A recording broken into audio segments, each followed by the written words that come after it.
श्री विठ्ठल रामकृष्ण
संत चरण रज लागता सहज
संत चरण रज लागता सहज, वासनेचे बीज जळून जाय। मग राम नामे उपजे आवडी, सुख घडो घडी वाढो लागे। कंठी प्रेम दाटे नयनी नीर लोटे, हृदयी प्रगटे राम रूप। मग राम नामे उपजे आवडी, सुख घडो घडी वाढो लागे। तुका म्हणे साधन सुलभ कोमटे, परी उपतिष्ठे पूर्व पुण्ये। मग राम नामे उपजे आवडी, सुख घडो घडी वाढो लागे। विठ्ठल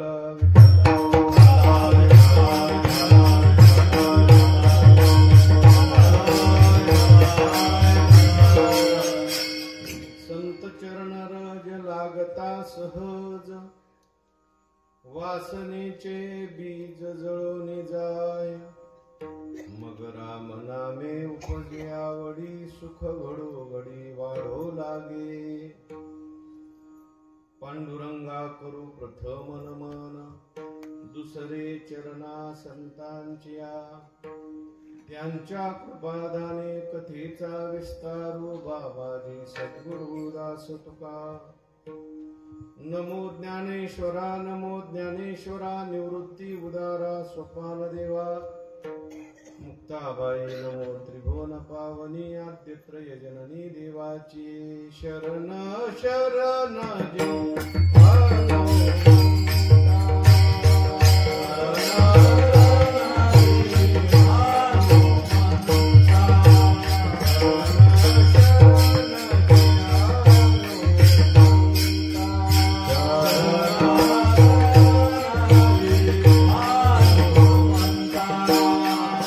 Wow.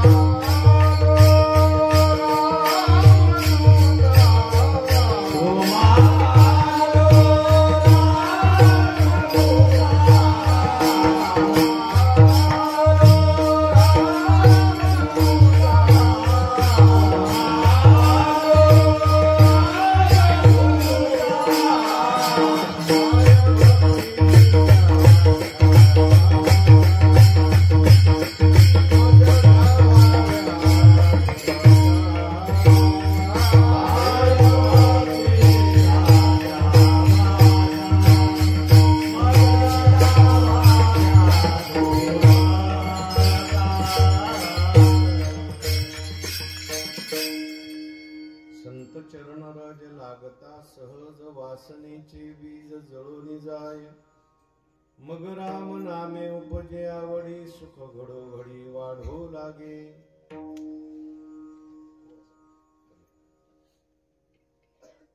संत श्रेष्ठ जगद्वंदे जगद्गुरु श्री तुकाराम महाराज यांचा हा 4 चरणाचा उत्कृष्ट आणि महत्वाचा असा अभंग असून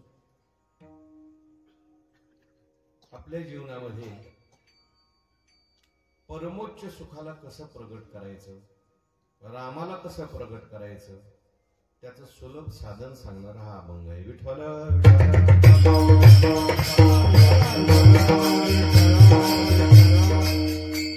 भगवंताच्या कृपेने सर्व संतांच्या आशीर्वादाने अनेक साधू संतांच्या पदस्पर्शाने पुनीत झालेल्या आपल्या या भिवडी गावामध्ये हरिभक्तीपरायण वैकुंठवासी तात्याबा रेवडीकर, वैकुंठवासी एकनाथ महाराज दरेकर, वैकुंठवासी गुलाबराव महाराज जांभळे यांच्या प्रेरणेने समस्त ग्रामस्थ मंडळ, भजनी मंडळ, तरुण मंडळ, महिला मंडळ सर्वांच्या सहकार्याने सर्वांच्या प्रेमाने या ठिकाणी संपन्न होत असलेला आपला हा गावचा त्रितपपूर्ती चतुर्थ तपपूर्ती सोहळा आहे. आणि या सोहळ्यातील आजची ही दुसऱ्या दिवसाची कीर्तन सेवा आहे. सर्व ग्रामस्थांच्या वतीने आदरणीय हरिभक्तीपरायण सुंदर महाराज यांनी मला फोन केला. या निमित्ताने माझ्याकडे ही सेवा आलेली आहे. तशी नियोजित सेवा आज कान्होबा महाराज यांची होती. मला उद्या थोडीशी अडचण असल्यामुळे मी त्यांच्याकडून ही सेवा बदलून घेतलेली आहे. सेवेकरता या ठिकाणी उपस्थित सर्व गुणीजन मंडळी, मृदंगाचार्य, गायनाचार्य, टाळकरी, महाराज मंडळी, समोर बसलेले सर्व भाविक भक्त, श्रोते, सज्जन आणि माता भगिनी सर्वांच्या चरणी मी वंदन करतो. आपण सर्वांनी मिळून टाळी वाजून कीर्तनात सहभागी व्हायचंय. विठ्ठल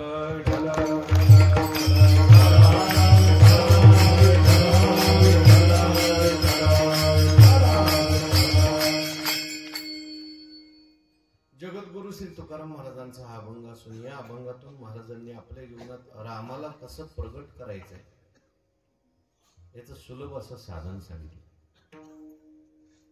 ज्या पवित्र प्रांगणामध्ये आपण बसलेलो आहोत, हनुमंतरायाचं पवित्र असं प्रांगण आहे. आणि हनुमंतरायाने आपल्या जीवनामध्ये कोणाला प्रगट केलं? रामाला प्रगट. आपल्याला सगळ्यांना प्रसंग माहिती आहे. ज्यावेळेस प्रभू रामचंद्रांचा राज्याभिषेक झाला, सर्वांना काही ना काही वस्तू वाटण्यात आल्या, बक्षीस देण्यात आलं. हनुमंतरायांना काहीच बक्षीस दिलं नव्हतं. म्हणून सीतामाईच्या असं लक्षात आलं, ज्याने सगळ्यात मोठं काम केलं त्यालाच काही दिलं नाही. प्रभू रामचंद्राकडे गेले आणि विचारलं, देवा तुमच्याकडून नजर चुकीने कोणतरी राहिले वाटत. म्हणजे कोण राहिले? म्हणजे हनुमंतराय राहिले. भगवान परमात्मा म्हटले, हनुमंतराय चुकीने राहिले नाही, मी ठेवलंय म्हणले त्यांना. एवढं मोठं ज्यांनी काम केलं, माझा शोध लावला, लंका जाळली, त्यांना तुम्ही नजर चुकीने असं का ठेवलं? म्हटलं जाणून बुजून का ठेवलं? भगवंताने सांगितलं, सीते या हनुमंताच्या उपकारासाठी मी काय देऊ सांग. याचे 5 प्राण जरी दिले, माझे 5 प्राण जरी दिले तरी सुद्धा याचे 5च उपकार फिरतील, बाकीचे तसेच राहतील. तुका म्हणे याचे उपकारासाठी नाही माझे गाठी काही एक. तुम्ही नका देऊ, मी देते. सीतामाईंनी नवरत्नाचा हार आपल्या गळ्यातला काढला आणि हनुमंतरायांच्या गळ्यात घातला. हनुमंतरायांनी बाहेर गेले आणि त्यातला एक एक रत्न काढला आणि फोडायचे आणि बघायचे आणि फेकून द्यायचे. सीतामाईंनी पाहिलं, एवढा मूल्यवान हार मी हनुमंतरायांच्या गळ्यात घातला आणि शेवटी हे वानर स्वभावावरच गेले. अहो काय करता हनुमंता, एवढा मूल्यवान हार मी तुम्हाला दिलाय. म्हटले याच्यात राम आहे का बघ. सीतामाई म्हटले त्याच्यात राम आहे का? नाही राम दिसला. तुमच्यात तरी आहे का? सीतामाईच्या समोर हनुमंतरायांनी आपली छाती विदीर्ण केली आणि प्रभू रामचंद्रांचं दर्शन घडवलं. विठ्ठल विठ्ठल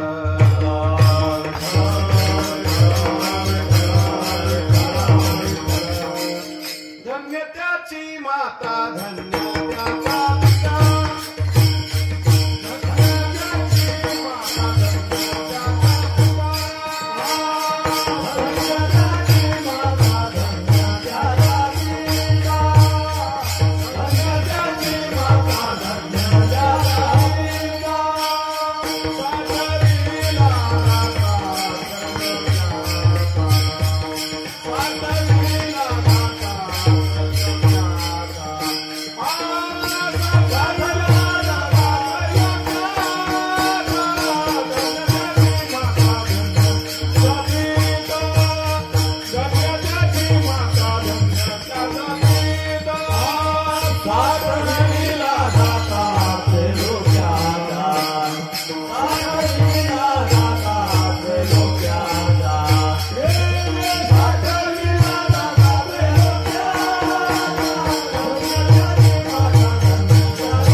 रामाला प्रगट केलं.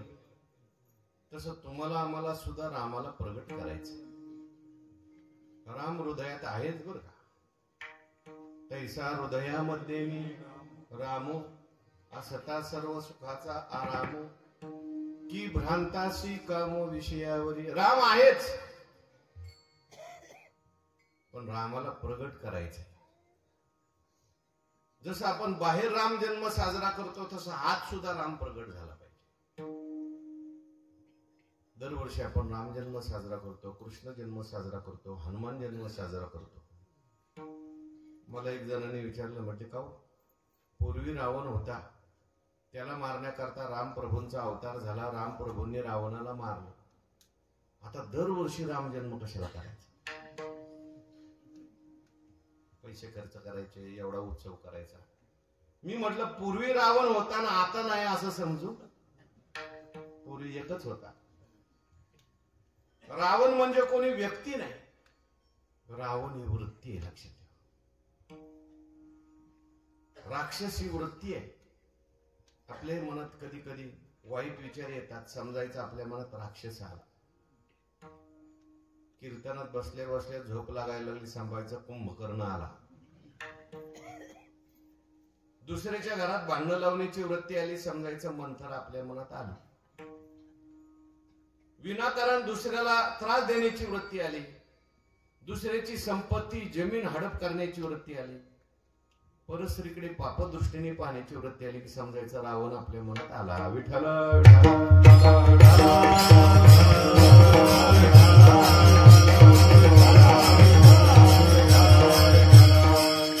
बाहेरचा रावण जसा घालवला पाहिजे तसा आतलाही रावण घालवला पाहिजे. आणि आत रावण वाईट विचार म्हणजेच रावण आतले दुर्गुण घालवण्याकरता दरवर्षी रामाला प्रगट करायचंय. जसं बाहेर प्रगट करायचंय तसं आतही प्रगट करायचंय. म्हणून रामाला प्रगट करण्याकरता काय केलं पाहिजे त्याची प्रक्रिया तुकाराम महाराजांनी या अभंगात सांगितली. विठ्ठल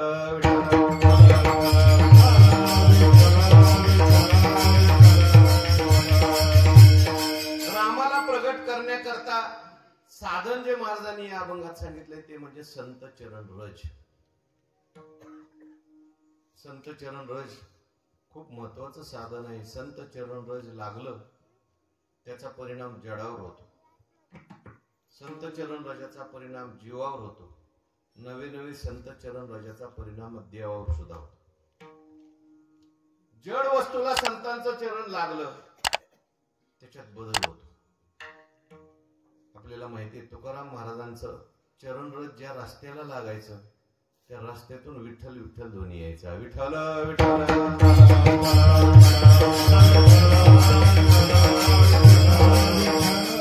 संत जनाबाईंचे हात ज्या गोवऱ्याला लागले त्या गोवऱ्यातून विठ्ठल विठ्ठल ध्वनी यायचा. जडावर सुद्धा परिणाम झाला. ज्ञानोबांनी भिंतीला चल म्हटल्यावर भिंत निघाली. संत चरण राजाचा परिणाम जसा जडावर होतो तसा संत चरण राजाचा परिणाम देवावर सुद्धा होतो. भागवतामध्ये देव सांगतात, स्वतः उद्धवाला बोलतात, उद्धवा माझ्या ठाई जे पवित्रपण ते मज भक्ताचे निजान, म्हणून मी भक्ता मागे आपण धावे चरण रज वंदाया. भक्त चरण रज वंदिता मज केवढी आली पवित्रता, माझी पायवनी वाहे माथा जाण तत्वता सदाशिव. अरे उद्धवा मी संतांच्या मागे चालतो कारण त्यांचं चरणरज मला लागलं पाहिजे. विठ्ठल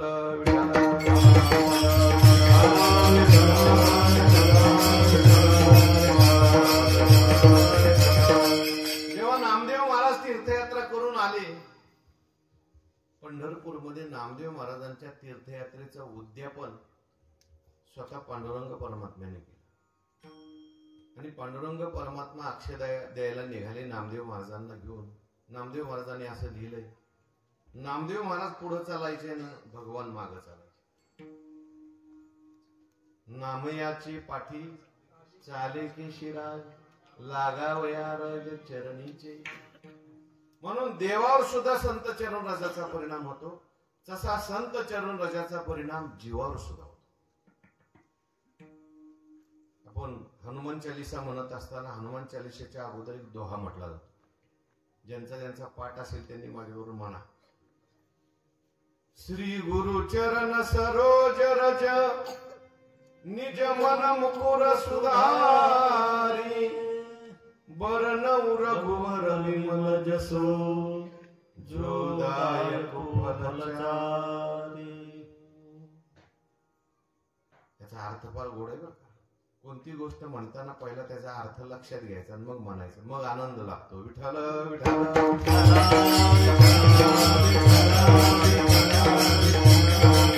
तुलसीदास महाराज जे आहेत ते संत चरण राजाला वंदन करतात. तुलसीदास महाराजांचे गुरु आहेत भगवान शंकर किंवा हनुमंतराय. तुलसीदास महाराज अयोध्या कांडाच्या सुरुवातीलाच हे नमन करताना म्हणतात, श्री गुरु चरण सरोज रज. संतांचं चरण रज मी घेतोय. निज मन मुकुर सुधारी, माझं मन हा एक मुकुर म्हणजे आरसा आहे आणि तो आरसा माझा मळालेला आहे. आरसा जर मळालेला असेल तर त्याच्यात आपल्याला आपलं तोंड नीट दिसत नाही. म्हणून माणसाचा मनरूपी आरसा काय पाहिजे, स्वच्छ पाहिजे, तरच त्याला त्याच्या स्वरूपाचं ज्ञान होईल. पण तो आरसा स्वच्छ कशा करता करायचा आहे, कशाने करायचा? श्री गुरु चरण सरोज रज निज मन मुकुर सुधारी. माझा मन रूपी आरसा मी सुधारतोय, स्वच्छ करतोय. कशा करता? बरन रघुवर विमल जसू जोदायक फलचारी. मला भगवान प्रभू रामचंद्रांचं यश वर्णन करायचंय. कशा करता? जो दायक फलचारी, जे वर्णन केल्यानंतर माणसाला 4 फल मिळतात, धर्म अर्थ काम आणि मोक्ष. विठ्ठल विठ्ठल.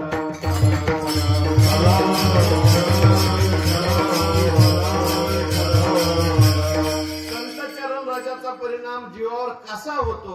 अभंगाच्या पहिल्या चरणात संत चरण राजा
सहज वासनेचे बीज जुळून जाय. संतांचं चरण रज आपल्याला सहज जरी लागलं तरी आपल्या जीवनातल्या वासनेचं बीज आहे ते जळून जात. संतांचं चरण रज सहज लागलं तरी वासनेचं बीज जळून जात. आता हे संत चरण रज म्हणजे नेमकं काय? वासना कशाला म्हणतात? वासनेचं बी कोणतं? आणि ते संतांच्या सहवासात कसं जळतं? विठ्ठल विठ्ठल.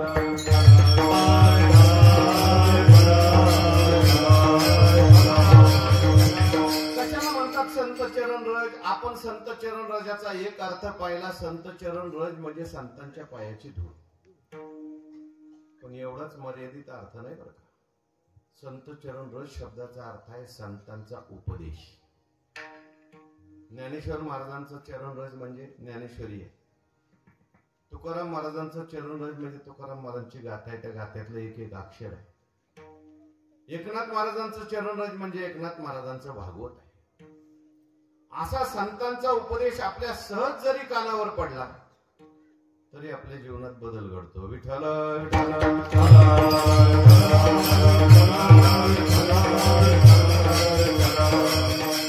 सहज हा सुद्धा शब्द महत्वाचा. म्हणजे आवर्जून नाही पडला, सहज पडला.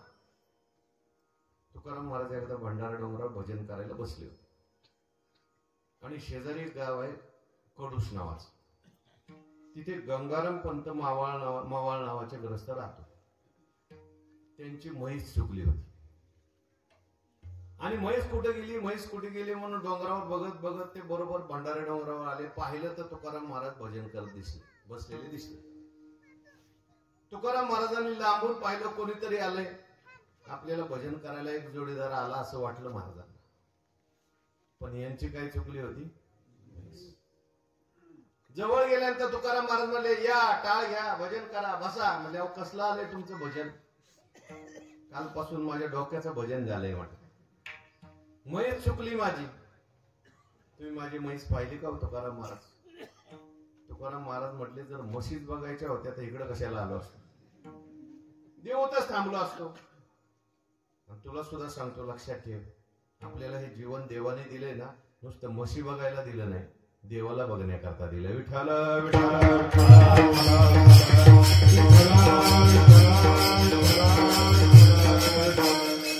देव पहावया करीओ सायास, न धरी हे आस नाशिवंत. नुसतं सहज तुकाराम महाराज म्हणले, जा तुझी म्हैस तुझ्या घरी बांधलेली आहे, पण देव पाहण्याकरता प्रयत्न कर. एवढंच बोलले तुकाराम महाराज. घरी गेला पाहिलं तर गोठ्यामध्ये म्हैस होती. लगेच घरच्या मंडळीला सांगितलं, आजपासून मी तुकाराम महाराजांच्या सहवासात जाणार. तुकाराम महाराजांची एकनिष्ठ टाळकरी झाली, भजनी झाली. त्याचा परिणाम कशामुळे हा परिणाम झाला. सहज सहज बोलणे. तुमची चाल सहज बोलले तुकाराम महाराज. सहज बोलणे हित उपदेश.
सहज.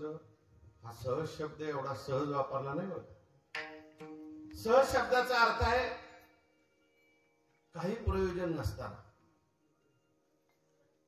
संतांनी बोललंच पाहिजे असं नाही बरं का. संतांच्या क्रियेत सुद्धा उपदेश असतो, त्यांच्या पाहण्यात उपदेश असतो, त्यांच्या चालण्यात उपदेश असतो, त्यांच्या बोलण्यात सुद्धा काय असतो, उपदेश असतो. ते चालते ज्ञानाचे बिंब, तयाचे अवयवते सुखाचे कोंब, येर मानुष ते भांब लौकिक भागो. आळंदीला ड्रायव्हर सुद्धा वाया जात नाही बघा. विठाला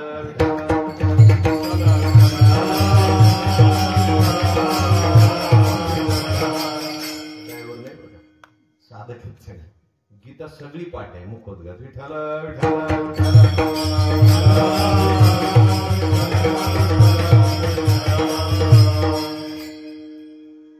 जयाचे लिले माझी नीती जी आली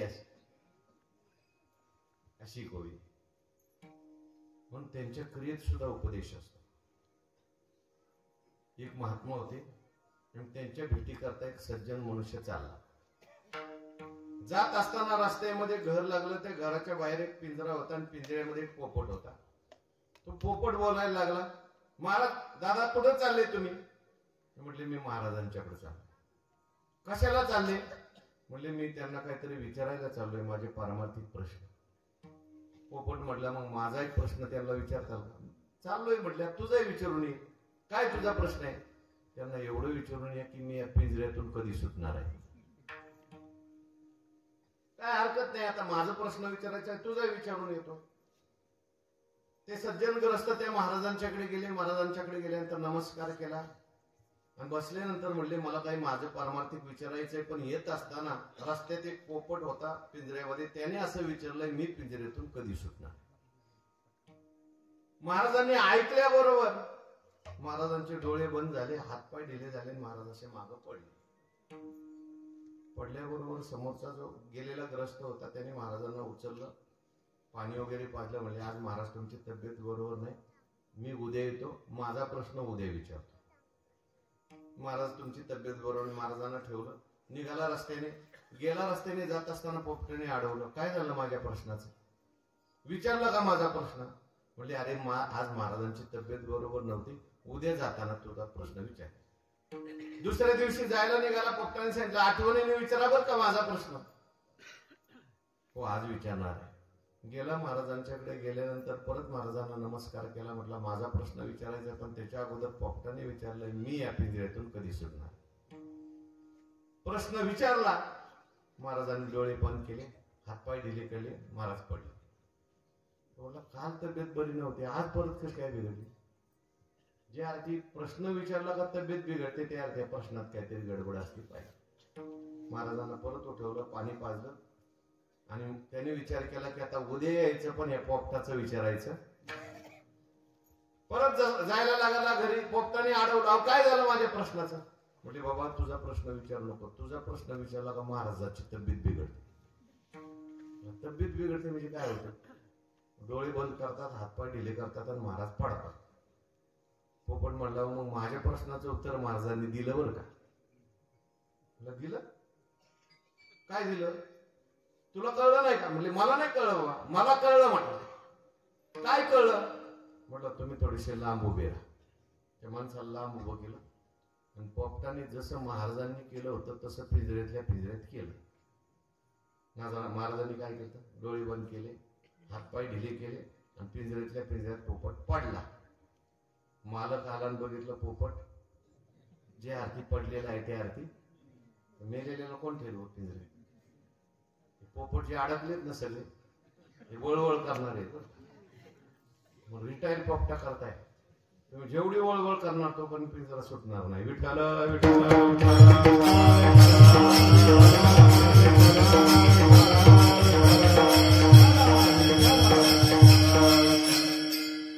महाराजांनी काय बोलले नाहीत पण उपदेश केला. तैसे संत जागी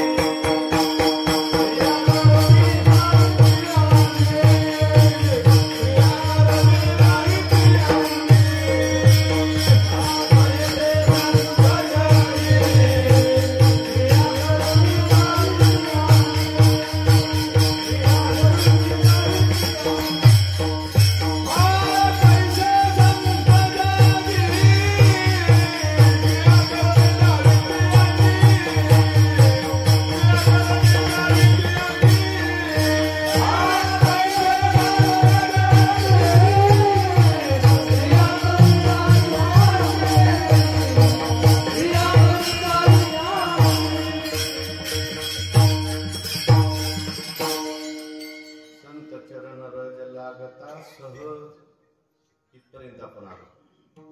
पुढं काय?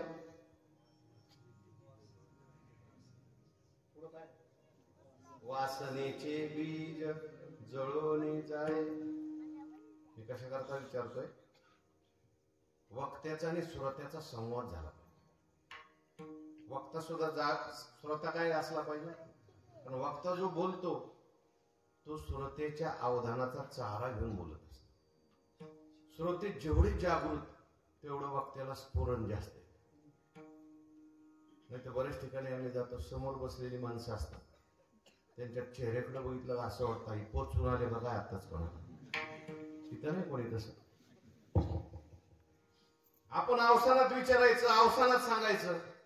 समोर बसलेले नाकात बोट घालतात, तोंडात बोट घालतात, इकडे तिकडे बघतात. वक्त्याचं अवसान जातं. मग ज्याला समोर बसायचं लक्ष देऊन ऐकलं पाहिजे. विठ्ठल विठ्ठल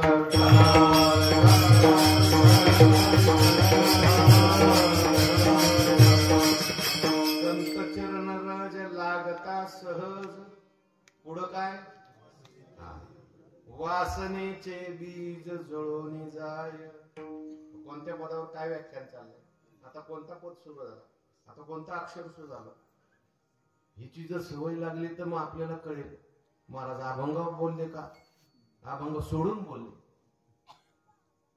वासना शब्द आलेला आहे. वासनेचं बीज जळून जात. वासना म्हणजे काय? वासनेचं बीज कोणतं? आणि संतांच्या सहवासात ते कसं जळ? कशाला म्हणायचं वासना?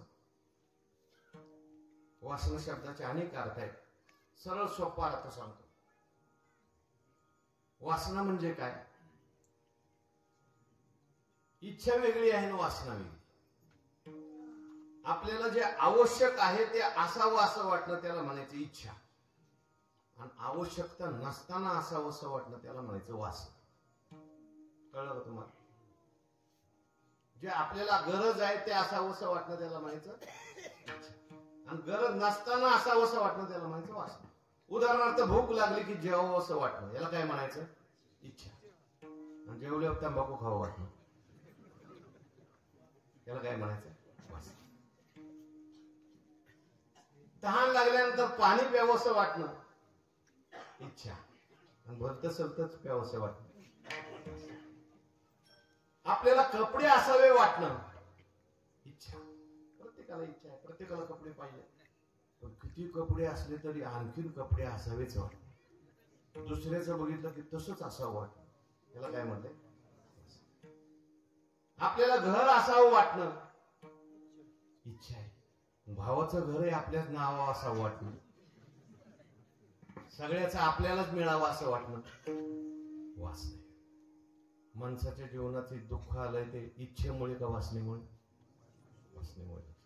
मी एका ठिकाणी वाचलं, मला खूप आवडलं. ते म्हणले माणसाला जेवायला मिळत नाही म्हणून दुःख नाही, अमुकच जेवायला पाहिजे म्हणून दुःख आहे.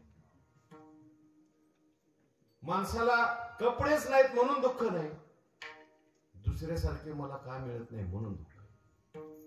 घरच नाही म्हणून दुःख नाही, दुसऱ्यासारखं माझं घर का नाही म्हणून दुःख आहे. हे वासनेचं दुःख आहे. विठ्ठल विठ्ठल.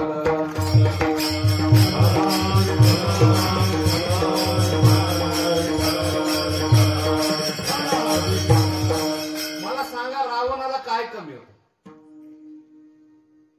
रावणाला दुःख प्राप्त झालं. त्याचं कारण काय? रावणाची वासना. असं म्हणतात जेव्हा रावणाला भगवान प्रभूंनी मारलं आणि भगवान प्रभूला वाईट वाटलं. एकटेच भगवान प्रभू त्या समुद्राच्या किनाऱ्यावर जाऊन बसले. एकटेच. काही का होईना बिचारा ब्राह्मण होता, चांगला होता, ज्ञानी होता. मला त्याला दुर्दैवाने मारावं लागलं. भगवान बसलेले असताना त्या ठिकाणी मंदोदरी गेली. मंदोदरी कोण होती? रावणाची आई नाही ना? कोण होती? रावणाची पत्नी. ती गेली मंदोदरी. कोणीतरी बाईची सावली आपल्याकडे येते असं पाहिल्यावर भगवान प्रभू उभं राहील. वळून बघितलं तर ती मंदोदरी. हात जोडले प्रभू रामचंद्राने. आपण कोण? कशा करता आला? म्हटले मी मंदोदरी, रावणाची धर्मपत्नी. कशा करता आपण या ठिकाणी आलात? तुम्हाला राग आला असेल माझा, शिवे देण्याकरता आला असाल. नाही नाही, शिवे द्यायचं काय काम आहे? मी पाहण्याकरता आले. काय पाहण्याकरता? म्हणजे माझा पती असा होता की ज्याला देव घाबरत होते. माझे पती चालायला लागले रस्त्याने तर सगळे देव गुहेत जाऊन लागायचे. प्रत्येक देवाला माझ्या पतीने काम लावलं होतं. नाथ महाराजांनी भावार्थ रामायणात प्रत्येक देवाकडे कोणतं काम होतं हे सांगितलंय. गणपती बाप्पाकडे कोणतं होतं? गणेश गाढवे वळी, गाढव वळायचं काम दिलं. गणपती बाप्पाला गाढव वळायचं काम म्हणजे बुद्धीची देवता आहे. गणपती कुठल्या तरी एका महाराजांनी असं लिहिलं होतं, गणपतीला गाढव वळायचं काम म्हणजे शिक्षक लोकांना नसबंदीचं काम दिल्यासारखं झालं. विठ्ठल विठ्ठल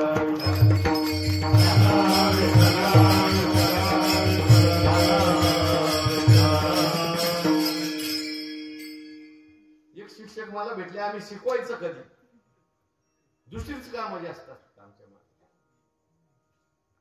असा माझा पती होता की ज्याला सगळे देव घाबरत होते, त्रैलोक्यामध्ये कोणी त्याच्या समोर उभं राहत नव्हतं.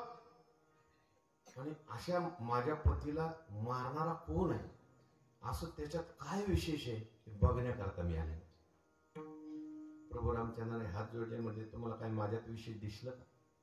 म्हणजे विशेष दिसलं. काय म्हणजे एक माझा पती होता, माझ्यासारख्या 80,000 बायका त्याला, त्याच्यात मी म्हणजे सगळ्यात मुख्य. असं असताना सुद्धा त्याचं मन सीतामाईकडे गेलं. असा माझा पती. आणि एक तुम्ही आहे म्हटली, तुम्ही आत सावली बघितलं तर हात जोडून उभे राहिले. विठ्ठल विठ्ठल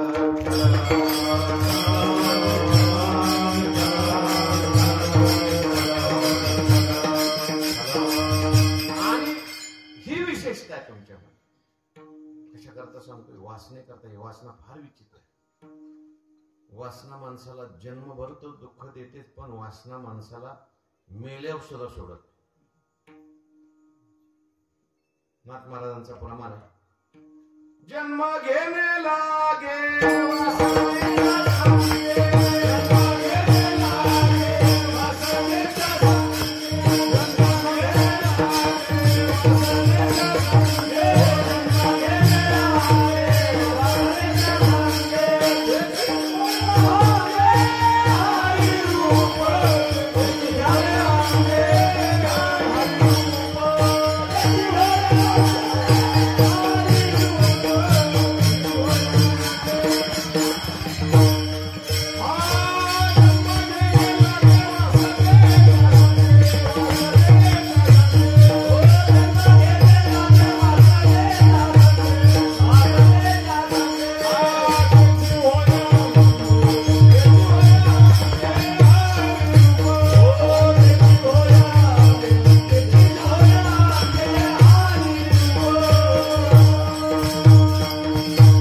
जन्म घेणे लागे वासनेचा संगे, हरी रूप वासना माणसाला जन्म घ्यायला. ह्या वासनेमुळेच आपल्याला जन्म प्राप्त झालेला.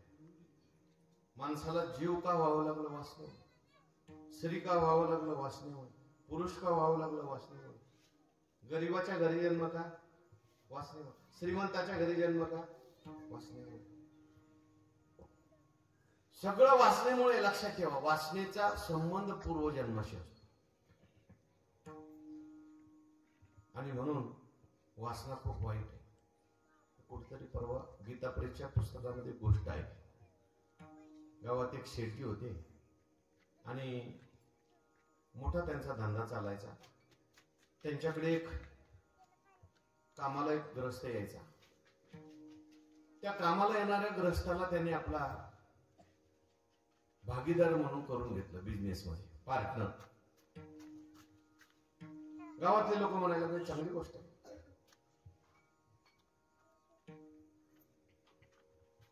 कोणाची पोर आहे खाली बसव.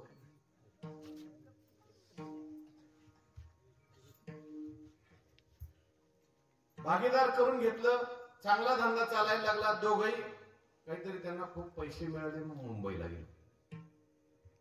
50 लाख मिळणार होते म्हणून कुठे गेले दोघही मुंबईला. गेल्यानंतर एका हॉटेलमध्ये थांबले. थांबल्यानंतर जो शेट्टी होता त्याच्या मनात पाप आला. तो म्हटला आता 50 लाख मिळाले, ह्याला 25 द्यावे लागतील, मला 25, याला पैसे नाही द्यायचे. म्हणून त्याने काय केलं, बाजारातून विष आणलं. संध्याकाळी जेवत असताना त्याच्या ताटात टाकलं.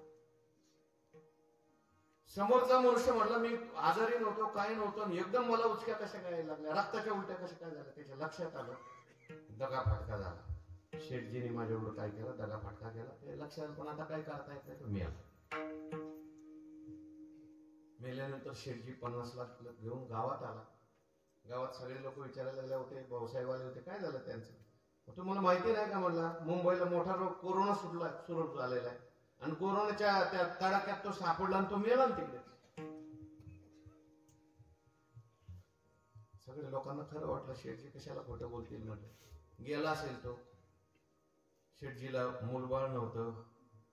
बरेच दिवसानंतर मुलगाही झाला. खूप शेठजीला आनंद वाटला. 50 लाख रुपये, मुलगा मोठा झाला. परदेशात गेला. परदेशात गेल्यानंतर मुलगा परत आला. मुलाचं लग्न ठरलं. आनंद शेठजीला बरेच वर्ष. पण लक्षात घ्या, पाप जास्त दिवस टिकत. पोरगा आजारी पडलं लग्नाच्या 10 दिवस आधीच. अनेक डॉक्टर झाले, अनेक सगळं काही झालं.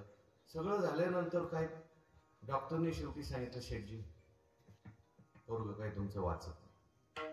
25 लाख रुपये खर्च झाला. आणि मग शेवटचा त्याला काय खाऊ पिऊ घालायचं तेवढं घाला. आणि शेवटची वेळ आली. शेवटची वेळ आल्यानंतर त्या ठिकाणी ते पोरगं मरण पावलं. पण जाता जाता ते पोरगं थोडंसं हसलं. हसल्यावर शेठजी म्हणायला लागला, मरताना हसतोस. म्हटले, मला ओळखलं नाही तू कोण. 25 लाखाकरता जीव घेतला होता ना माझा. तुझ्या पोटी आलो, माझे घेऊन चाललो. विठ्ठल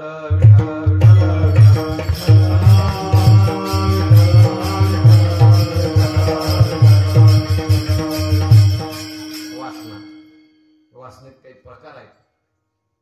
देह वासना, शास्त्र वासना, लोक वासना. देह वासनेत काही प्रकार आहेत.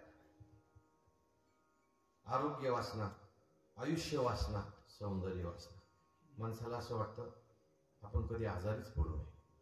ही काय आरोग्य वासना. देह म्हटल्यानंतर मनुष्य आजारी पडणार. लक्षात ठेवा, शरीर दुःखाचे कोठार, शरीर रोगाचे भांडार. सौंदर्य वासना, माणसाला असं वाटतं आपण कायम सुंदरच दिसावं. पण शरीर म्हटल्यानंतर जसं वय वाढत जातं तसं काय होतं, बिघडत जातं.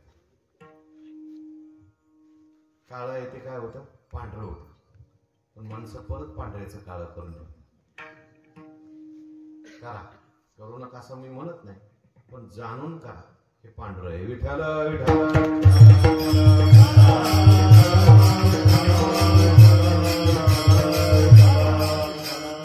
आयुष्य म्हटल्यानंतर ते जर्जर होणार आहे शरीर. सौंदर्य वासना नसावी. आयुष्य वासना माणसाला वाटतं मी जास्त दिवस जगावं, पण काय सांगता येत नाही. कधी कोणाला जावं लागेल काय सांगता येत नाही. देहाला धरून या 3 वासना. लोकवासना. लोकवासना म्हणजे लोकांनी आपल्याला चांगलं म्हणावं, आपला फोटो छापून यावा, आपलं नाव घेतलं जावं असं वाटतं. ही लोकवासना आहे. पण लोकवासना जी आहे दुःख देणारी. लक्षात ठेवा, 10 लोक चांगले म्हणत असले तर एक मनुष्य वाईट म्हणणारा असतोच. प्रभू रामचंद्रांना सुद्धा लोकांनी सोडलं. त्यामुळे माणसाने चांगलं करत राहावं. सगळ्यांनीच आपल्याला चांगलं म्हणावं अशी वासना ठेवू नये. विठ्ठल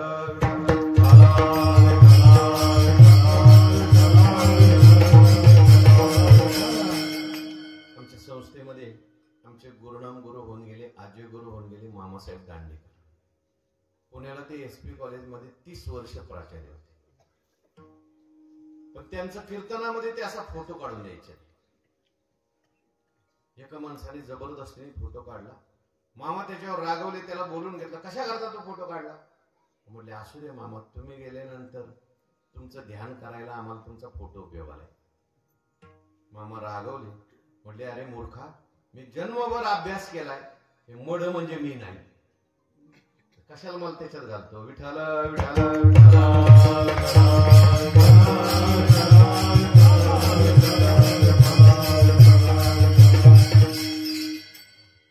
आपण फोटो नाही तर राग होतो. लोकवासना आहे. फोटो असला पाहिजे नसला पाहिजे स्वतंत्र गोष्ट आहे. कधी कधी जाहिरात म्हणून करावं लागतं, पण जाणून केलं पाहिजे माणसं. लोकवासना वाईट आहे. या सगळ्या वासना ज्या आहेत, संतांच्या सहवासात गेलं, संत चरण रज लागता सहज, नुसत्या वासना जातात असं नाही, वासनेचं बीज जावं. कधी कधी वासना गेल्यासारख्या दिसतात पण बीज असतं.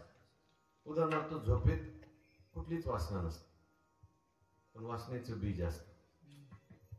म्हणून जाग झाल्यानंतर परत सगळ्या वासना येतात. एखादा मनुष्य असा, एखादा मुलगा असा असतो, लहानपणी म्हणतो मी स्वामी विवेकानंद होणार, मी ब्रह्मचारी राहणार, आणि पुढे 18 वर्ष लागले म्हणतो लवकर बघायला सुरुवात करा. म्हणजे लहानपणी तो बोलत होता, वासना नव्हती पण वासनेचं बीज अज्ञान तसंच होतं. विठ्ठल विठ्ठल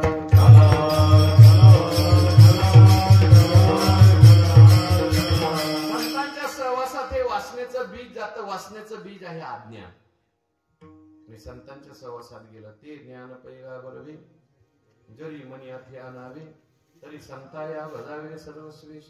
जे ज्ञानाचा पुरठा ते सेवा हा दारवंटा, तो स्वाधीन तरी सुभटा ओळवणी, तनु मनु जेवे चरणाशी लागावे, अगरीबता करावे दास्यसत, मग अपेक्षित आपुले तेही सांगतील पुशिले, जेने अंतकरण बोधले संकल्पाने. संतांच्याकडे गेले की संत ज्ञान देतात. ज्ञान झालं की अज्ञान जातं. अज्ञानाचं कार्य वासना जातात. मग पुढं काय होतं? मग राम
लागता सहज वासनेचे बीज जुळून जाय.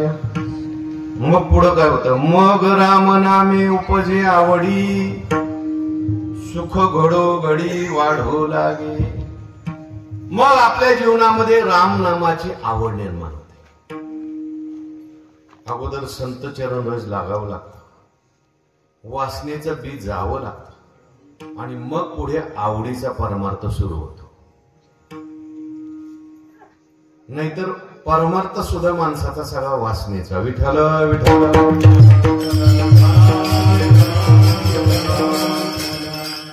मला हे पाहिजे, मला ते पाहिजे, हे मिळवायचं म्हणून देवाची वारी करायची. येता का वारीला? म्हटलं आमचा 3 वारीचा नवस होता, संपला.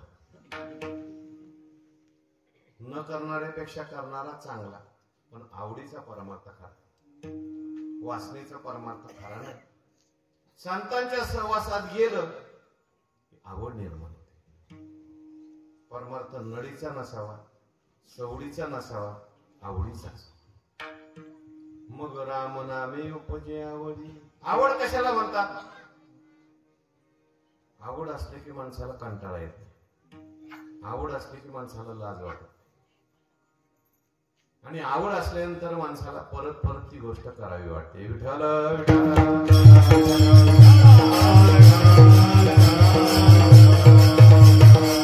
आवड असली की माणसाला लाज वाटत.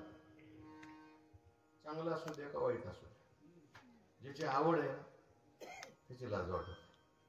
एका माणसाने कीर्तन संपल्या मंडपातच पुढे काढली. म्हटलं मंडपात?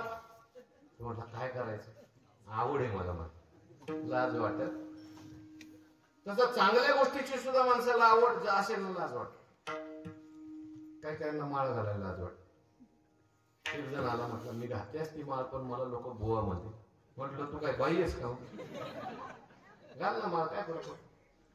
हो, मोठी मोठी लोक पुण्यात जा तुम्ही बघा, मोठे मोठे डॉक्टर, इंजिनियर मोठे मोठे टपोरे माळा घालतात.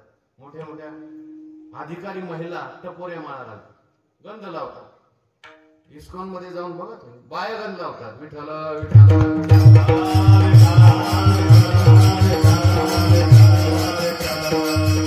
आवड असल्यानंतर माणसाला लाज वाटत नाही, आवड असल्यानंतर कंटाळा येत. बघा तुम्ही, आवडीचा विषय निघाला माणसाला कंटाळा येतो. काही काही लोक गप्पा मारायला लागले ना, रात्रीचे 2-2 वाजेपर्यंत गप्पा. त्यांना विचारला, तुम्ही 2 वाजले तरी गप्पा मारत नाही? आवडीचा विषय निघाला. कीर्तनात आले की झोपायला लागतात. समजायचं त्या गप्पाची आवड आहे आणि कीर्तनाची अजून आवड. ज्यांना आवड आहे त्यांना कीर्तनाचा सुद्धा कंटाळा येतो. आता या वारीमध्ये बघा तुम्ही, काय काय वारकरी मंडळी दिवसभर चालतात, संध्याकाळी कीर्तनाला उभं राहतात, परत जागराला उभं राहतात, परत काकड्याला उभं राहतात, 1-2-3 तास झोपतात. त्यांना विचारलं तुम्हाला कंटाळा नाही आला? ते बोलले आवड आहे. विठ्ठल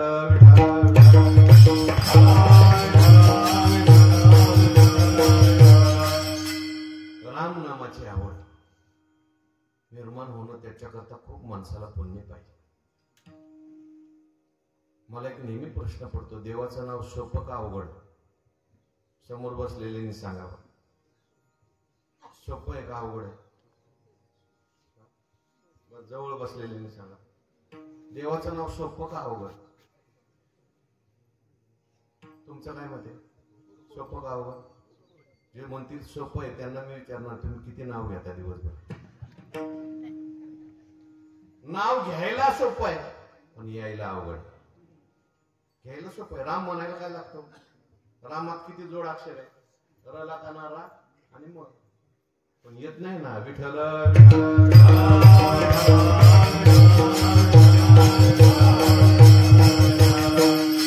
ज्ञानोबा काय म्हणतात, जयाचे वाचे पुढे भोजे, नाम नाचतासे माझे, जन्म सहस्री ओळगीजे, एक वेळ यावया, अनंत जन्माचे सुकृत पदरी, त्याचे मुखी हरी पैठाव. नाम घ्यायला अवघड आहे. नाव रत्नासारखं आहे, पण रत्न आपल्याला कळणं आहे बघा. रत्न कळण्याकरता मनुष्य रत्न पारखी लागतो. राम हे रत्नासारखं आहे, राम नाम हे रत्नासारखं आहे, पण रत्न पारखी भगवान शंकर. म्हणून बघा तुम्ही, भगवान शंकर सतत राम नाम घेत. देव आणि दानवांनी समुद्राचं मंथन केलं, हालाहाल विष निघाला. भगवान शंकराने ते प्राशन केलं, पण अंगाचा दाह व्हायला लागला. गंगेला सांगितलं तू माझ्या डोक्यावर बस, म्हणजे जरा थोडं थंड वाटेल. गंगा आली डोक्यावर बसली. तरी थंड वाटलं नाही. मग पुढं चंद्राला सांगितलं तू शीतल आहेस, तू माझ्या डोक्यावर बस. चंद्राला डोक्यावर घेतलं तरी थंड वाटलं नाही. साप घेतले आणि गळ्याला गुंडाळले तरी सुद्धा दाह व्हायला लागला. शेवटचा पर्याय भजन करी महादेव.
दुसरे रत्न पारखे आहेत हनुमंतराय.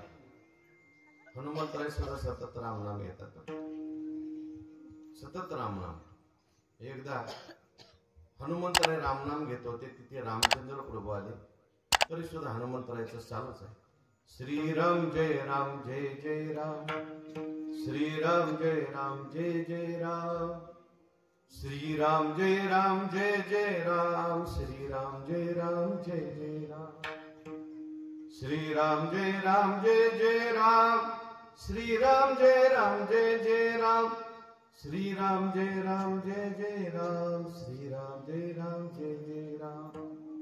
हनुमंतराय नामस्मरण करतात. राम प्रभू आले. अरे हनुमंता मी आलो, आता माझं नाव घ्यायचं काय काम आहे? हनुमंतराय म्हणले तुमच्यापेक्षा तुमचं नाव श्रेष्ठ आहे. तुम्ही एकाच अयोध्येचा उद्धार केला पण तुमच्या नावाने सगळ्या जगाचा उद्धार केला. विठ्ठल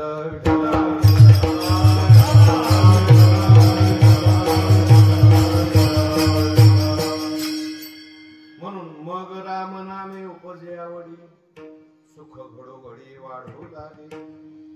आणि राम नाम एकदा आवडीने घ्यायला सुरुवात केली की सुख वाढायला. एक सुख असं आहे कमी कमी होतं बघा, आणि एक सुख असं आहे वाढत राहत. व्यवहारातलं जे सुख असतं ते माणसाचं कमी कमी होत. सुरुवातीला जे सुख असतं लग्न झाल्या झाल्या, ते मुलं झाल्यानंतर नंतर म्हातारपणी सुख कमी कमी होतं. दुसऱ्याचं सुख पाहिलं तरी माणसाचं सुख कमी होतं.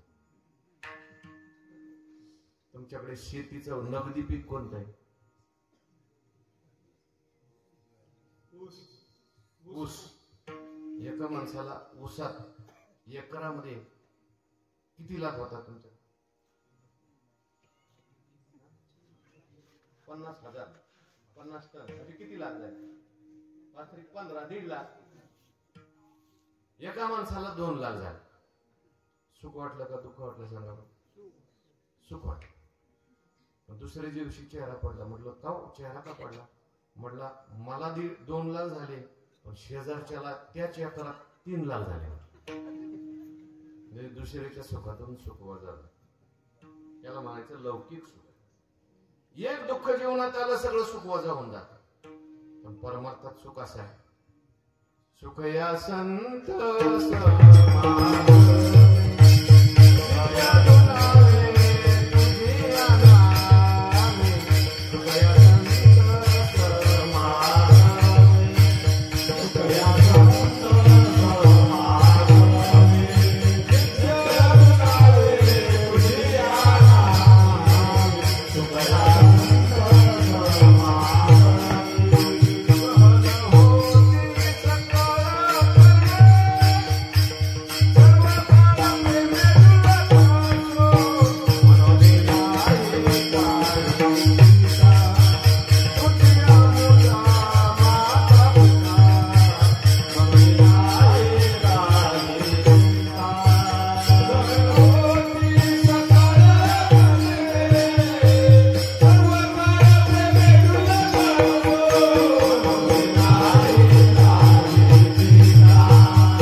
जातं सुख, आणि सुख वाढलं की माणसाच्या चेहऱ्यावर दिसतं. कोण कोण कीर्तन ऐकते ते चेहऱ्यावर दिसतं, कोण कोण नुसतं येऊन बसलंय, कोणाचं लक्ष लागलंय, कोणाचं लक्ष घरी गेलंय, चेहऱ्यावर लगेच कळतं. राग आला चेहऱ्यावर कळतो, लोभ आला चेहऱ्यावर कळतो, सुख असलं चेहऱ्यावर कळतं. तसं रामनाम घ्यायला माणसाने सुरुवात केली, आतमध्ये सुख आलं की त्याची चिन्ह चेहऱ्यावर दिसायला. काय काय चिन्ह दिसतात? कंठी प्रेम दाटे नयनी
रामनाम वाढलं, सुख वाढलं की आपोआप कंठ दाटून यायला. देवाचं दर्शन केलं तरी कंठ दाटून येतं. नामस्मरण घ्यायला लागलं तर डोळ्यातून आसुर यायला. समजायचं आपला परमार्थ आता चांगला चाललाय. याला अष्टसात्विक भाव असं. परमार्थामध्ये अष्टसात्विक भावाला खूप महत्व. ज्याचं अंतःकरण कोमल झालेलं आहे नामस्मरण करून चिंतन करून, त्याला हे अष्टसात्विक भाव येतात. डोळ्यातून पाणी येणं, देवाचं दर्शन केल्यावर कंठ दाटून येणं, अंगावर रोमांच येणं, ही लक्षणं दिसतात. सगळ्यांना येत नाही बरं. डोळ्याचं पाणी येतं माणसाच्या, पण संसारात काही दुःख झाले की डोळ्यात पाणी येतं. एक भागवतकार होऊन गेले, त्यांचं नाव डोंगरे महाराज. त्यांचं असं एक हिंदीतलं वाक्य होतं. ते म्हणायचे, जीव पुत्र के लिए रोता है, जीव पत्नी के लिए रोता है, जीव धन के लिए रोता है, जीव संसार के लिए रोता है, जिस दिन जीव भगवान के लिए रोएगा उसका बेड़ा पार हो जाएगा.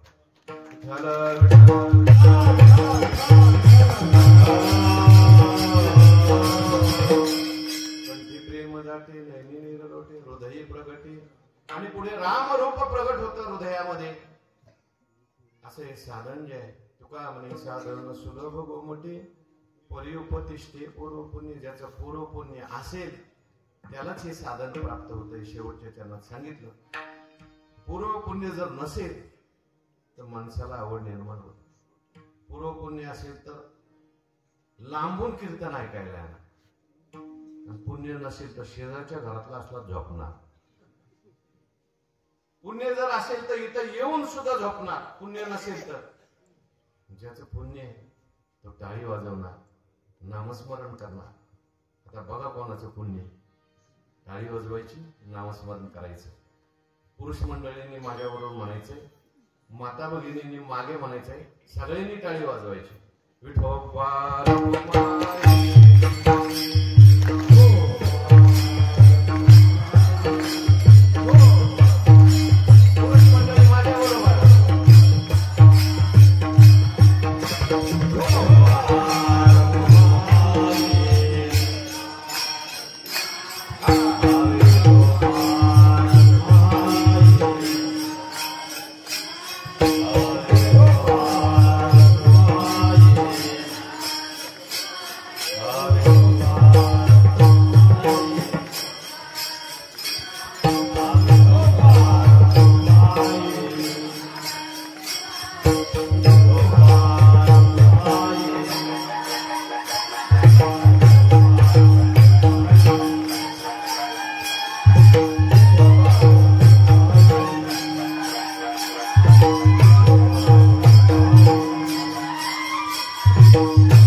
समस्त ग्रामस्थ मंडळ भिवडी, भजनी मंडळ, तरुण मंडळ, माता भगिनी सर्वांच्या सहकार्याने, सर्वांच्या प्रेमाने गेली 48 वर्ष आपण हा उत्सव साजरा करतोय. चांगली गोष्ट. एवढे दिवस हा उत्सव टिकून ठेवणं आणि त्याच श्रद्धेने टिकून ठेवणं तशी अवघड गोष्ट आहे. काही काही ठिकाणी सप्ताह सुरू होतो पण काही दिवसातच बंद पडून जातो. परंतु आपल्या गावामध्ये हा सप्ताह सुरू झालेला आहे. 48 वर्ष झालेली आहेत. सप्ताहाबरोबर आपलं प्रेम वाढलं पाहिजे, श्रद्धा वाढली पाहिजे, भक्ती वाढली पाहिजे, गावातली भांडणं कमी झाली पाहिजेत, रागद्वेष कमी झाला पाहिजे, नामस्मरण, चिंतन या गोष्टी वाढल्या पाहिजेत. तरच ते सप्ताह केल्याचं फळ आहे. लक्षात. भजनी मंडळ तयार झालं पाहिजे, गाणारे तयार झाले पाहिजे, वाजवणारे तयार झाले पाहिजे. याच्याकरता म्हणून सद्गुरू जोग महाराजांनी आळंदीला वारकरी शिक्षण संस्था काढली. ज्या संस्थेमध्ये आजपर्यंत जवळजवळ 5000च्या वर कीर्तनकार तयार झाले. संस्थेचं तत्व असं आहे की विद्यार्थ्याला फी नाही, शिक्षकांना पगार नाही. 5000 कीर्तनकार. तुम्हाला महाराष्ट्रात असं एक गाव दिसणार नाही जिथे संस्थेचा कोणी परंपरेने का होईना कीर्तनकार, वादक, गायक नाही, प्रेम करणारा कोणी नाही.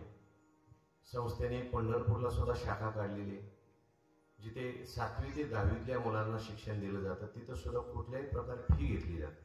दिवसभर मुलं शाळेत जातात, संध्याकाळी त्यांना वारकरी शिक्षण दिलं जातं. अशी मोठी संस्था आहे. त्या संस्थेच्या आता फार संस्था मोठी झालेली आहे. मुलांची आता राहण्याची सुद्धा सोय झाली. सरकारने यावर्षी दखल घेतली. मुलांच्या वसतिगृहाकरता जवळजवळ 10 कोटी रुपयाचा निधी सरकारने त्या ठिकाणी दिलेला आहे. आळंदीला तुम्ही कधी आलात, अवश्य संस्थेमध्ये या. कोणाला काही तन मन धन सहकार्य करूशी वाटलं, तुम्ही अवश्य संस्थेमध्ये त्या ठिकाणी करा. कारण तुम्हाला त्याचा फायदा झाल्याशिवाय राहणार नाही. माझी सेवा संपली. विठ्ठल जय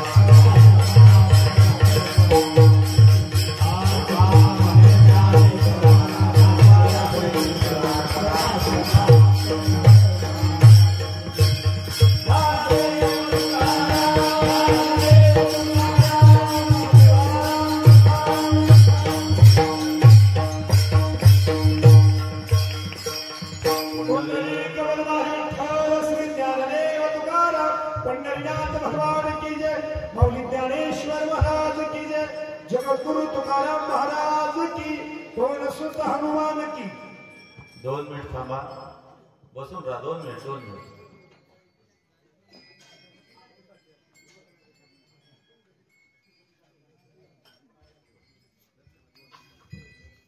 दोन मिनिटं बसायचंय. अखंड हरिनाम सप्ताह चतुर्थ तपपूर्ती सोहळा आणि या सोहळ्यातील द्वितीय दिवसाची कीर्तन रूपी सेवा हरिभक्त परायण श्री गुरुवर्य ज्ञानेश्वर महाराज शिंदे माऊली, अध्यापक जोग महाराज वारकरी शिक्षण संस्था आळंदी, श्री गुरूंनी इथं येऊन यांच्या अमृतवाणीतून इथं सेवा दिली. त्याबद्दल ग्रामस्थ मंडळ भिवडी पारायण कमिटी यांच्यातर्फे त्यांचे आभार आणि त्यांचा छोटासा सत्कार होतोय, तरी त्यांनी त्याचा स्वीकार करायचा आहे. आजच्या कीर्तनाचे सौजन्य श्री साहेबराव लक्ष्मण दरेकर यांच्याकडे आजच्या कीर्तनाचं सौजन्य आहे.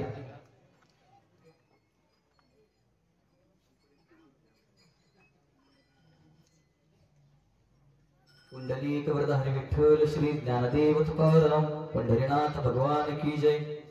आजच्या कीर्तनाचा सौजन्य श्री साहेबराव लक्ष्मण दरेकर यांचा सन्मान आजचे कीर्तनकार हरिभक्त पारायण गुरुवर्य शिंदे माऊली करतील. तसेच सायंकाळचा महाप्रसादाचे अन्नदाते श्री अनिल धर्म जांभळे यांचा देखील सन्मान श्री गुरु शिंदे माऊली करतील.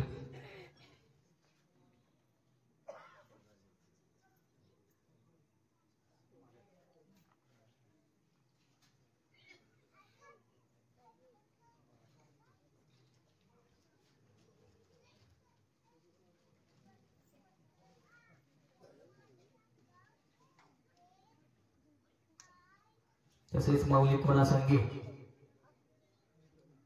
लकी ड्रॉ पद्धतीने चिठ्ठी काढून त्यांना ज्ञानेश्वरी ग्रंथ भेट देण्यात येणार आहे.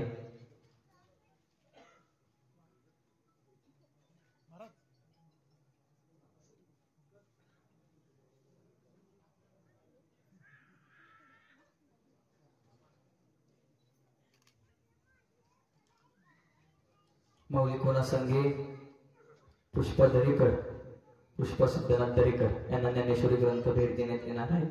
त्यांनी यायचे. महाप्रसाद घेतल्याशिवाय जायचं नाही.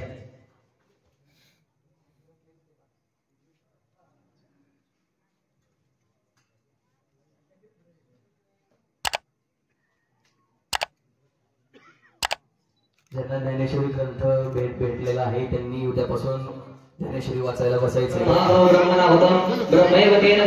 ब्रह्मकर्म समाधिना केशवा माधवा गोविंद गोपाला जीवितो कृपाळा पांडुरंगा अच्युता वामना दशरथनंदना जीवितो बाकृष्णा पांडुरंगा कृष्ण विष्णू हरी मधुसूदन मुरारी जीवितो नरहरी पांडुरंगा ऐसी गाणी करता विठ्ठल पावला नैवेद्य जेवला नामयाचा अच्युता वामना दशरथनंदना जीवितो बाकृष्णा पांडुरंगा वदने कवळ घेता नाम घ्या श्री हरीचे सहज हवन होते नामे पूर्ण ब्रह्म उदर भरण नोहे जाणीचे यज्ञ कर्म कुंडली